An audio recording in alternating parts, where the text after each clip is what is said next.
It's kind of a kava. Make tea out of it. I won't tell you what it fixes, but it sure smells good. Aloha. I've just had a really interesting adventure to Mount Shasta. And that's one word for a mountain, but that's a busy place. Inside, outside, on top of it, lots going on. And I went clearly because I was called. I don't think I've ever been called to a place before, but I was clearly called, and I didn't hear a voice that said, Jim, report. But it did occur to me when I began reading a little bit about the mountain and the city of Telos, which ostensibly is underneath and is one of the far edges of where the ancient continent of Lemuria used to be, which according to historians was the first sort of a recent series of lives on planet Earth, and probably the longest lasting of the civilizations that have been here. And then it disappeared one day, or in several days, as the ocean filled up. And of course, you could say, well, where did the water come from? Well, we just discovered there's oceans inside the planet. And when I was reading my National Geographic today, I think the title said something, is there life beyond us? Meaning outside the planet. I have a feeling that life is not only inside the planet, but there's a lot of different kinds of life inside the planet. And I'll tell you something about that when the story comes up. But then there's all kinds of different life within the vibrational spectrum. So right here in the place where I sit could be at least 4 other civilizations operating according to what lens you use or what vibration you're able to capture. So you gotta get this time-space thing is pretty much an old Earth history thing. And how God works is pretty much an old Earth history thing. Now we know if we say our prayers clearly, they have a much better chance of coming true. That means pretty much somebody must be helping with these, and if they don't have blueprints, they're not going to give you much. There's nothing wimpier than a prayer that said, oh God, I'm a miserable sinner, please help me. What? Give me some data. Show me your aspiration. Show me what you desire. Tell me what your picture of paradise is, and then you can have some. People who think that there may be something happening in the world ahead, and it's not good, and they feel it now, are totally sabotaging themselves in place. This is how you live in hell. If you, however, aspire to something you imagine could be good in the future, and you feel it now, then you live in heaven now. It really couldn't be any simpler than that in a way, but our mind just runs all over the place. We have so many things we pay attention to that take us away from the big deal. Like, how do I feel right now? Is my heart open? Is my body warm? And when I start thinking, does that take away from that feeling? And should maybe I not let my mind just drag me around all day? I think so. It's a good idea. So, inside the world could be as many as 4 or 5 civilizations, at least the outposts of many of our friends in the nearby galaxy. So I'm in the business of strategy, and I'm thinking, well, what is the solution if we want to encourage help from our star brothers and sisters? How do we ask for it? How do we know which ones can do what kind of help? And one of the answers to those things are people who have been living inside the planet Earth for arguably 14,000 years longer than we have been living on the surface. And you find out that Admiral Byrd, that's a 4-star admiral, and Navy guys at 4 stars, they talk very plainly and simply, and they don't generally fluff things up. So in 1947, he took his aircraft through the South Pole and found a continent the way, that had a civilization that had pretty well cleaned up their internal biosphere. And then when you look out into space, do you notice one of the reasons you don't find people like us living on the surface of planets is because they don't have an atmosphere. They get pounded to death or burned up. So imagine like a good bird looking for a nest. You would build your world inside something, generally speaking, before you would put it outside, subject to all the elements. So the interesting thing is that we just got a report that measuring vibrational activity of the Earth, it looks like there are two large bodies of water that have more water in them than we do on the surface. We know there's a Lemurian civilization that has grown older than us with an orientation on nature as the number one ally. And then there's reports from people who've been studying extraterrestrials that there's probably 50 to 70 different types of extraterrestrials that have actually reported in on planet Earth, and really in because they had outposts here before our current civilization even was born.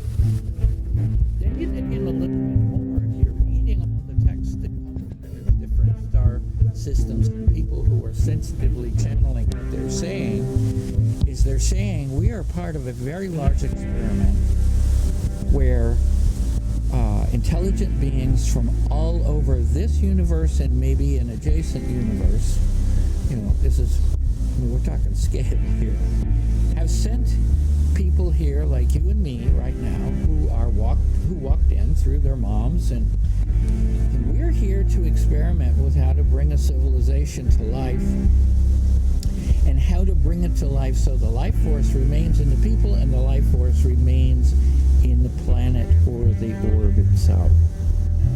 When we discover how to pull that off, it may be very close, actually. The world is really totally connected right now. Governments are just holding on to their little flagpoles with all their worth, but we've already communicated across all the boundaries with our words, our prayers, our food, our movies, our music, everything. We are a unified cultural planet. So at some point, we could change our mind about who's in charge, or just let them be the maintenance department like they were always designed to do before they married up with the guys trying to bring money, etc. And we could graduate from that just like we've graduated from older imperial dynasties in the past and become a civilization which, by the way, could choose to partner with nature as a primary objective instead of making a lot of armies to defend against a possible enemy, which has to keep on being created, by the way. You know they're all created mostly. And if you were a weapons manufacturer, you would be damn interested in that. And so here we are, maybe on the brink of discovering life inside us of advanced civilizations and contacts with advanced civilizations. Like if I can go talk to the Agarthans that were found by Admiral Byrd and say to them, well, in your knowledge of the Pleiadians and the Arcturians and the Orinians and etc., Andromedans, if you were going to repair your biosphere and bring it all back up to, full life force, who would you ask for help? And what kind of help would you ask for? And that's what I'm working on. That's the strategy of a think tank, Right Force, and the 1st Earth Battalion, and the New Earth Army, which are mostly mythologies, but also occupied by very bright, heartful, lovely people at the moment, because we're playing out the future as a better way to understand what to expect and what to advise our leaders to do. How to write our stories. The movies you're seeing now, as crazy as some of them seem to be, because they're still entertainment, it's still Hollywood. There are bits and pieces there of just the most magical kinds of things that can happen in the future. Do I want a home tree? Do I want to live in Pandora? I think maybe I already do, but I did it on purpose because I would rather be surrounded, in this case, by 257 species of trees and bushes that all make beautiful sounds and dance in the wind and bear fruit, etc., than almost any other thing I can imagine. And I've been around the planet 71 times and worked with big corporations, worked with the Army for 20 years, and worked with small rural districts for about 20 years now. And I live on a property that's a prototype for the next type of homestead for between 20 and 30 people.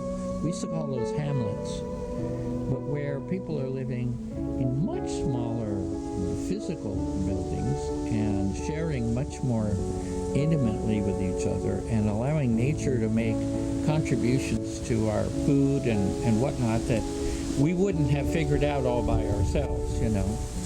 One of the reasons why I like to talk freely like this is because my outline doesn't get in the way of my consciousness or the help I might be getting from my higher self. But if you were God, what better thing is there to do than to then put yourself back in one of your inventions? I think I was here 29,000 years ago doing this, figuring this planet out. And like Bucky Fuller said, we're in the final exam. Well, we may be. And respective players that have come here and walked in from different parts of the universe probably have something to do with the original plan for their present place of living. And when we break through with the next set of new ideas, cultural initiatives, etc., all of that then will be taken back to the planets that were out there who sent their representatives to come play the game we're playing now. The big experiment called life on planet Earth.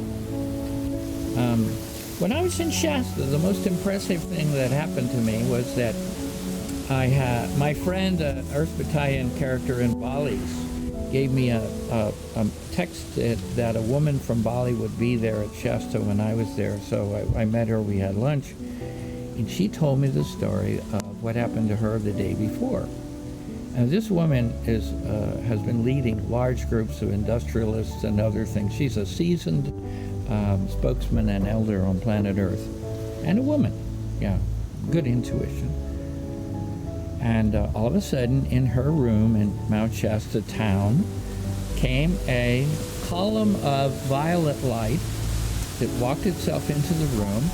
She stepped into the light because she was close by, and it seemed like the thing to do. And all of a sudden, she was inside like a monstrous superdome, which is supposed to be what it's like inside Mount Shasta in the city of Telos. And there she said she saw thousands upon thousands, like 100,000 people at a Super Bowl game. Yeah, something like that. With four-legged, mostly animals. She didn't see any faces that were exactly alike. All of the eyes and head shapes were slightly different. Animals were also not recognizable to her. And after the column of light positioned her in such a way to see the final ceremony of I am, which she helped with her mantra. I am just simply means this group of graduates there reaffirmed their allegiance to the fact that they are also God. And they can come play people for a while if they want to, but they can also go on to the next most fun thing for God to do someplace else. And sure enough, inside the dome came these tubes of light about the size of a subway train from all sides, different colors, and the music played and the choir sang, and these people walked up, stepped into the tubes of light, and phew, out they went to their next incarnation.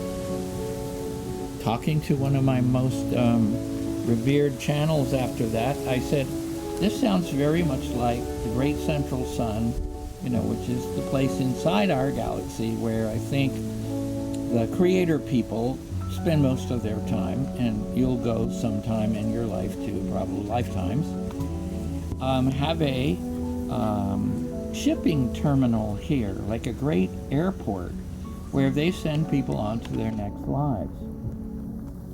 And so, We got to get over this idea that life on the surface of planet Earth is all that's going on planet Earth. Oh no, planet Earth's got storage tanks of oceans waiting. She's got visitors from all the local galaxy star systems. She's got civilization that was here in the beginning and has matured its understanding of how to function in nature. And gosh knows what else. But it's time to stretch your mind. Science isn't there yet. Science has still way too many skinny ideas about what's going on. Think of yourself like a god would think. How do I create life for sentient beings that amuses them, challenges them, and basically, like Joseph Campbell said, gives them the hero's journey? Would you want anything less? I wouldn't.